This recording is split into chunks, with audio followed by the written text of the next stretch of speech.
خوب دوستان عزیز، اینک ویدیوی دیگری را از سلسله درس‌های زبان انگلیسی برایتان تهیه کرده ایم.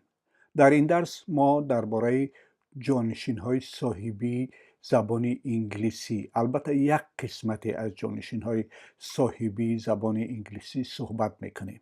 خوب امیدوار هستم که شما این درس را تکراری به تکرار میبینید. اگر لازم بود محتوایش را در دفترتان مینویسید. البته ما کوشش میکنیم که با یک روش دیگری درس را برایتان ارائه کنیم. ما به تدریج درباره این که چندین حرف انگلیسی یک آواز را افاده میکند و همچنین به تدریج درباره خصوصیت‌های گراماتیکی یا صرفی و نحوی زبان انگلیسی برایتان اطلاعات پیشنهاد میکنیم. دوستان گرامی، در درس گذشته ما با کلمه های I که معنی می شود you، تو و he، she و it، حالا که نوست برایتان میگویم توضیح میتم که وی، او یا آن می شوند و we، ما، you، شما، they، آنها شناس شدیم.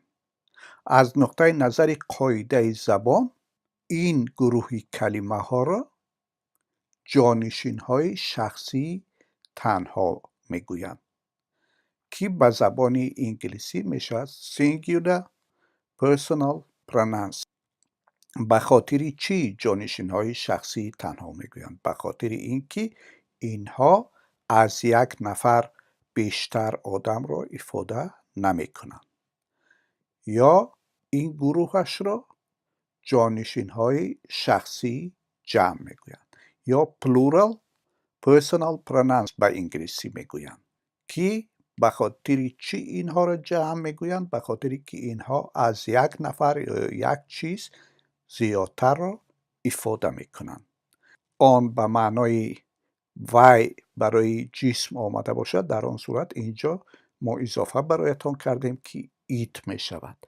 ایت جانشینی شخصی تنها در صورت است که این جانشین چی را افاده کند؟ اشیا و جسم و هر چیزی غیر انسان را.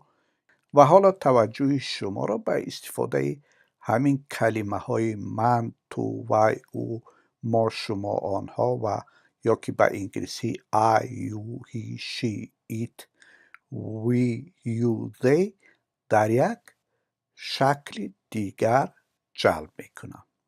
مثلا ما میگوییم به فارسی دوستی من که به انگلیسی میشود my friend.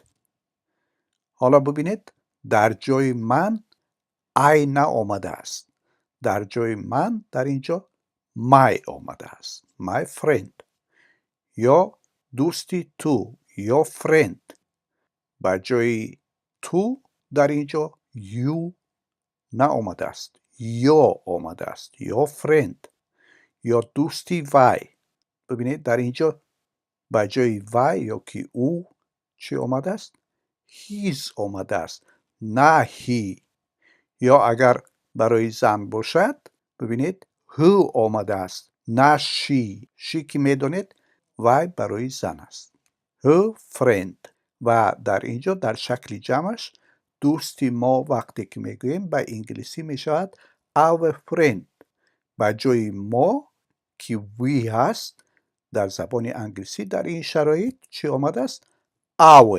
our friend. یا دوستی شما، شما چی است؟ you. اما اینجا چی آمده است؟ your friend. و دوستی آنها their friend. ببینید their آمده است نه they. یا اینجا هم همون حالت را میبینیم. مثلا کتابی من به انگلیسی میشود my book. کتابی تو یا book. کتابی وی his book اگر مرد باشد و اگر زن باشد her book. یا کتابی ما میشود our book. کتابی شما یا book. کتابی آنها their book. حالا همون مثال ها رو در اینجا میبینید. کشوری من میشود my country که my در اینجا به جای I آمده است. کشوری تو میشود یا country که یا در اینجا به جای you آمده است.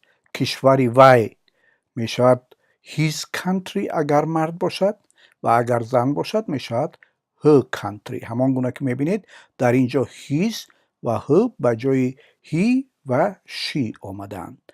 کشوری ما میشود our country، او به جای we آمده است. کشوری شما میشود your country، یا به جای you آمده است. کشوری آنها میشود their country، their به جای they آمده است. خب همان گونه که میبینید در اینجا his و her متعلق به مرد و زن هستند. حالا شما میپرسید اگر مثلا متعلق به زن و مرد نباشد، مثلا متعلق به یگان اشیا باشد، در آن صورت ما از چی استفاده میکنیم؟ همان گونه که پیشتر گفتیم، اگر منظور ما از وی یا او غیر انسان باشد، در زبان انگلیسی از جانشین it استفاده میکنند. حالا شما شاید سوال بدید که مثلا اگر بگوییم برگ آن، برای افاده آن در این حالت از چی استفاده میکنیم؟ در این حالت از its استفاده میکنیم. مثلا بال آن میشود its wing. wing بال است و its آن. برگ آن میشود its leaf. leaf برگ است و its آن. صفحه آن میشود its page. page صفحه است و its آن.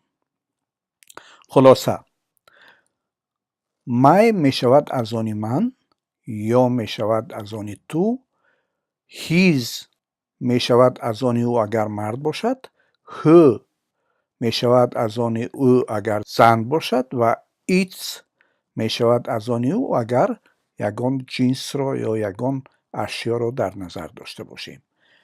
او از آن ما میشود یا از آن شما و زی از آن آنها. همه اینها را ما به صورت عمومی جانشین های چی میگوییم؟ صاحبی، به خاطر که اینها صاحب بودن به چیزی را بیان میکنند. در انگلیسی این جانشین های صاحبی را possessive pronouns میگویند. اینها همان گونه دیدید شکل جمع و تنها دارند. اینجا شکل تنهایشون که یک نفر را یا یک چیز را ifade میکنند و اینجا شکل جمعشون که بسیاری را ifade میکنند. جانشین های صاحبی تنها با انگلیسی singular possessive pronouns میشوند و جانشین های صاحبی جمع با انگلیسی میشوند plural possessive pronouns. امیدوارم دوستان عزیز این درس خوشتان آمده باشد. اگر خوشتان آمده باشد میتوانید در زیر آن لایک بگذارید و پیوند آن را به دوستانتان، به نزدیکانتان بفرستید و اگر بتوانید و لازم بدانید میتونید آن را در CD یا DVD ضبط کنید و در DVD هاتون بگذارید و تماشا کنید. اگر سوال و پیشنهاداتی داشتید البته به ما بفرستید یا به ایمیل بفرستید یا در زیر این ویدیوها میتوانید نقطه نظر خود را درباره آنها بنویسید. امیدوار هستم که این درس ها برایتان سودمند خواهد بود. امضا کردن کانال ما را فراموش نکنید. بای بای فور ناو. خداحافظ. حالا